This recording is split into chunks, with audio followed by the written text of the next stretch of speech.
2 రోజుల నుంచి కురిసిన వర్షాలకు మహబూబాబాద్ జిల్లా వ్యాప్తంగా చెరువులు, చెక్ డ్యాంలు, వాగులు నిండి మొత్తడిపోతున్నాయి. ఇక బయ్యారం వద్ద ఉన్నటువంటి పెద్ద చెరువు నిండిపోయింది.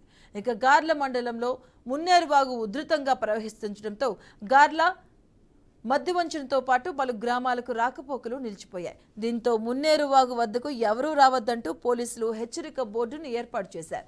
గార్ల చెరువు నిండి పరవళ్లు తొక్కుతుంది. బయ్యారం పెద్ద చెరువు మత్తడి చూడ్డానికి పలు ప్రాంతాల నుంచి సందర్శకులు తాకిడి ఎక్కువైంది. బయ్యారం గార్ల మండలాల్లో చెరువులు నిండిపోవడంతో రైతు వ్యవసాయ పనుల్లో పూర్తిగా నిమగ్నమయ్యారు.